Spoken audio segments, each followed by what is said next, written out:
आइए अब आपको बताऊं, एक और खबर आई है।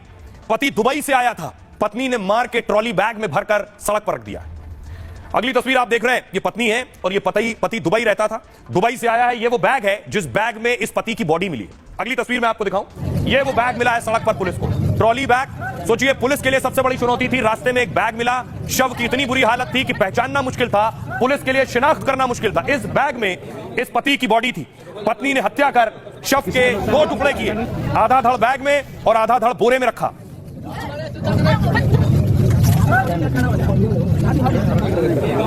उसके बाद पुलिस कैसे आरोपी के परिवार तक पहुंची और आरोपी तक पहुंची आपको दिखाऊंगा, लेकिन देखिए पत्नी को गिरफ्तार कर लिया। पति इनका दुबई में नौकरी करता था, वापस आया तो पत्नी ने हत्या करके ट्रॉली बैग में डाल दिया शव। तस्वीर दिखाऊं, ये हथियार बरामद हुए जिन हथियारों का इस्तेमाल पति की हत्या में किया गया है। अब आपको बताऊं किस लिए हत्या की, किस बेरहमी से हत्या की, कैसे ट्रॉली बैग में रखा और पुलिस कैसे पहुंची, पुलिस ने पहचाना कैसे कि किसका शव है। दरअसल उत्तर प्रदेश के देवरिया में मेरठ जैसा हत्याकांड हुआ। यहां दुबई से लौटे पति को पत्नी ने प्रेमी के साथ मिलकर मार डाला। हत्या करने के बाद दोनों ने लाश को टुकड़ों में इस बैग में रखा, लाश के सभी टुकड़ों को ट्रॉली बैग में भर दिया। इसके बाद ट्रॉली बैग को घर से 55 किलोमीटर दूर फेंका। रविवार को सुबह एक किसान ने बैग को देखा, खेत में पड़ा है।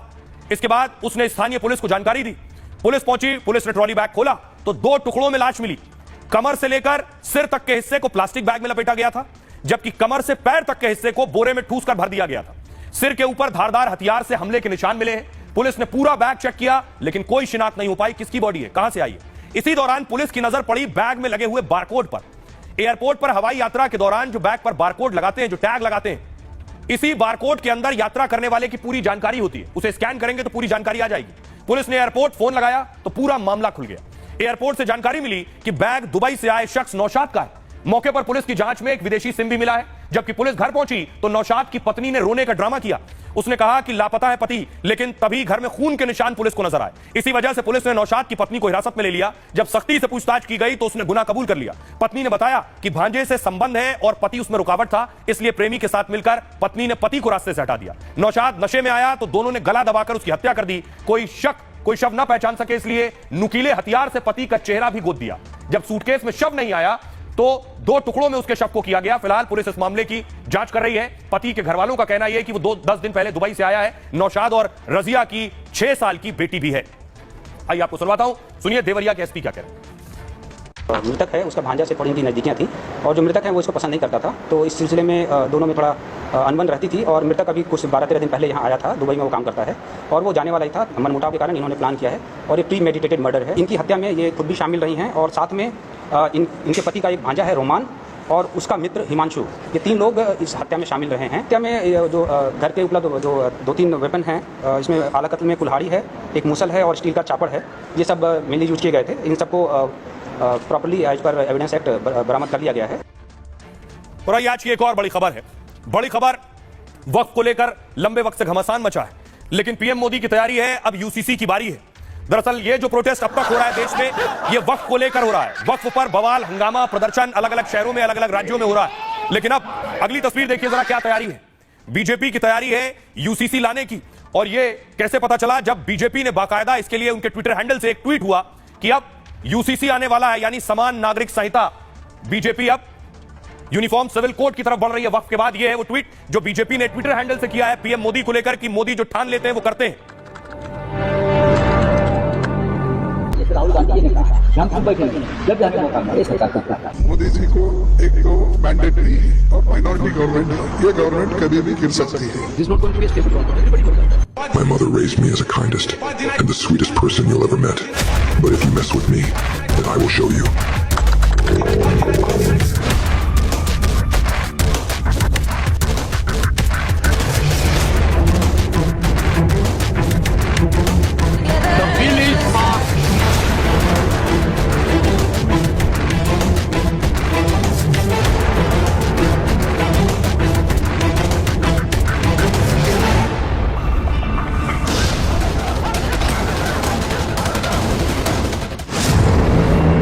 हम पूरी ताकत से लगे हुए हैं सेक्युलर सिविल कोड। यूसीसी के बारे में दुष्प्रचार ज्यादा है। भारत के कानून को हर एक को स्वीकार करना चाहिए और उसी में सबकी सुरक्षा और सबकी समृद्धि नहीं है। यूनिफॉर्म सिविल कोड बनाने की बात कर रहे हैं तो मुल्क में सोशल इंस्टेबिलिटी पैदा होगी। हम भारत को 1980 और 1990 के दहे में लेकर जाएंगे। वक्फ कानून आते ही देश में बवाल शुरू हो गया। ममता के बंगाल से लेकर ओवैसी के हैदराबाद तक शहर शहर हंगामा हो रहा है। अब अगर यूसीसी आएगा तो क्या होगा? अवैध संपत्ति छिन जाने के डर से जो लोग प्रदर्शन और बवाल खड़ा कर रहे हैं, अगर यूसीसी आ गया तो शादी से संपत्ति तक हर जगह एक जैसा कानून लागू हो जाएगा। फिर इन लोगों का क्या होगा जो खास एक्ट के नाम पर फायदा उठाते नजर आ रहे थे। संविधान की भावना है कि सबके लिए एक जैसी नागरिक संहिता हो, जिसे मैं कहता हूं secular civil code. Uniform civil code के नाम पर हमारी शरीयत को हमसे छीनना चाहते हैं। नरेंद्र मोदी ये समझते हैं कि मैं बाबा साहेब अंबेडकर से बड़ा दूरअंदेश हूं। मिस्टर मोदी, आप अंबेडकर के पैर की धूल भी नहीं है, इस बात को याद रखो। आप शक जताया जा रहा है कि वो यूसीसी के नाम पर नए नए भ्रम फैलाएंगे और विरोध के नाम पर आग भड़काने में उतर आएंगे। और आइए आपको बताऊं कि क्या बीजेपी यूसीसी की तैयारी कर रही है, यानी यूनिफॉर्म सिविल कोड, क्योंकि वक्फ को लेकर जो बवाल चल रहा है वो पूरा देश देख रहा है कि अभी वक्फ के नाम पर क्या हो रहा है और यूसीसी आ गया तो क्या होगा। वक्फ के बाद सरकार यूसीसी कानून लाने जा रही है। समान नागरिक संहिता पहले भी पार्टी के एजेंडे में रहा है, लेकिन लोकसभा में बीजेपी अकेले बहुमत से पीछे रह गई। तो लग रहा था कि यूसीसी जैसे मुद्दे ठंडे बस्ते में चले जाएंगे, लेकिन वक्फ पर जेडीयू टीडीपी जैसे सहयोगियों का समर्थन मिला, तो सरकार यूसीसी पर तेजी से आगे बढ़ने का फैसला कर लिया है। भारत में यूसीसी कानून फिलहाल सिर्फ उत्तराखंड में लागू है। गुजरात ने भी जल्द ही यूसीसी कानून लाने का ऐलान किया है और मोदी सरकार पूरे देश में समान नागरिक संहिता लाएगी। हालांकि वक्फ कानून की तरह यूसीसी लाना इतना आसान नहीं है। यूसीसी पर अभी ना पूरे देश की राय ली गई है, न ड्राफ्ट तैयार है। 2018 में सरकार ने पहली बार इसके लिए लॉ कमीशन बनाया था। तब लॉ कमीशन ने कहा था अभी यूसीसी ना उचित है और ना जरूरी है। 2023 में 22वें लॉ कमीशन को ड्राफ्ट और राय बनाने का जिम्मा मिला। इस कमीशन ने यूसीसी पर एक ड्राफ्ट बनाया, 1 करोड़ लोगों से राय ली, लेकिन कमीशन का कार्यकाल खत्म हो गया तो फाइनल ड्राफ्ट नहीं बना। यूसीसी पर आगे बढ़ने के लिए 23वें लॉ कमीशन को सक्रिय किया जा रहा है। सुप्रीम कोर्ट से रिटायर्ड जस्टिस दिनेश महेश्वरी इस आयोग के अध्यक्ष हैं और यह आयोग यूसीसी पर एक ड्राफ्ट बनाएगा, फिर देश भर में राय ली जाएगी। यूसीसी के पक्ष, विपक्ष और लोगों की राय के आधार पर फाइनल ड्राफ्ट बनेगा, जिसके आधार पर मोदी सरकार संसद में यूसीसी बिल ला सकती है। फिर संभव है कि वक्फ बिल की तरह इसे जेपीसी को भेजा जाएगा, फिर दोनों सदनों में चर्चा के बाद यूसीसी कानून पारित हो सकता है। 2023 में यूसीसी को लेकर सुप्रीम कोर्ट में याचिका दायर की गई थी। तब सीजेआई चंद्रचूड़ ने साफ कहा था कानून बनाना संसद के दायरे में है और मोदी सरकार ने साफ कर दिया कि वो यूसीसी पर कानून लाएंगे।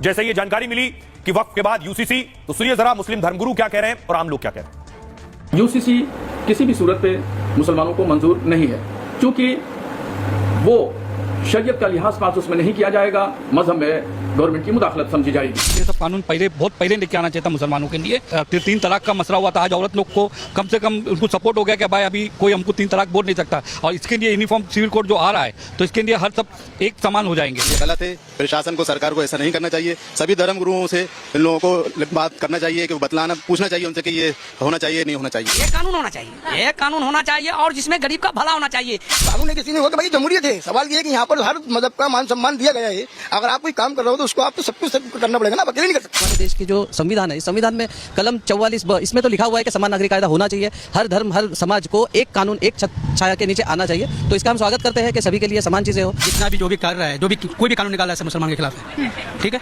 कोई भी जब से आज बीजेपी का सरकार है हिंदुस्तान के अंदर, कोई भी ऐसा कानून हो जो मुसलमान के खिलाफ ना हो। अब जितना भी कानून पास हो रहा है मुसलमान के खिलाफ हो रहा है। चाहे 3 तलाक का मुद्दा हो, चाहे यूसीसी का मुद्दा हो, चाहे वक्फ बोर्ड का मुद्दा हो, कोई भी मुद्दे में जैसे मोदी जी लेके आते तो कहीं ना कहीं मुस्लिम समाज एकदम भड़काऊ हो जाता है। एक साथ मिलकर एक ही जगह, एक यूनिटी के साथ, एक ही साथ मिलकर सिस्टम के साथ वही चीजें फॉलो करेंगे तो हो सकता है किसी को समझ में नहीं आए। जैसे मुस्लिम लोग ये बोलें कि हमें, तो हो सकता है जैन लोगों को समझ में नहीं आए कि यार ये सिस्टम गलत है। तो एक दूसरे का वैसे भी सब लोग विरोध करते ही हैं। मोदी जी जो भी कानून लाते हैं तो हमारे देश के लिए वो फायदेमंद ही है और नया भारत है, नई सोच है। और अगर हमें इस तरह आगे जाना है तो समान नागरिक कायदा जो वो आना चाहिए और हम उसका स्वागत करते हैं। अलग अलग धर्म होते हैं, सबको अलग अलग अपनी शरीयतें होती हैं, सब उनको फॉलो करते हैं और हम लोग भी ज्यादा ही फॉलो करते हैं। इसलिए सरकार को ऐसा नहीं करना चाहिए कि देश का माहौल बिगड़े। कुछ हम वेलकम करेंगे, क्यों नहीं करेंगे, क्योंकि सब एक साथ हो जाएंगे। कुछ लोगों को जो लोगों को अलग अलग कानून जो हो रहा था, जो महिला को भी और जो पुरुष को भी, सब एक साथ में कानून हो जाएगा तो अच्छी बात है। सबको अलग अलग एक कानून के हिसाब से नहीं होना चाहिए। हम यहाँ के पैदा हैं, हम यहीं पर ही मरेंगे, हमारा यही कानून है, यहीं पर हम सब इत्तेफाक से रहेंगे। महिला है, पुरुष है, जितने भी उनके लिए बहुत अच्छा है। और मोदी जी जो भी कर रहे हैं ना, ये मुस्लिम समाज के लिए अच्छा ही कर रहे हैं। बस कुछ लोग हैं जो उसको थोड़ा दूसरे डायरेक्शन में लेके जाते हैं, बाकी कुछ नहीं है। ये अच्छा है, आगे भी जाके अच्छा ही होगा। तो यूसीसी पर आपने लोगों को सुना, वो क्या कह रहे हैं। लेकिन इससे पहले वक्फ पर जो बवाल हुआ, जो हिंसा हुई बंगाल में, उसकी आलोचना पूरे देश में हो रही है। अलग अलग जगह ममता बनर्जी के खिलाफ प्रदर्शन भी हो रहे हैं और अब राष्ट्रपति शासन की मांग सुप्रीम कोर्ट तक पहुंच गई। देखिए, आज सुकांता मजूमदार पीड़ितों से मिलने पहुंचे। पीड़ित महिला पीछे खड़ी है, बेचारी रो रही है, आंखों में आंसू है, बिलख रही है, क्योंकि अपना घर बार छोड़कर राहत शिविरों में रहने को मजबूर है।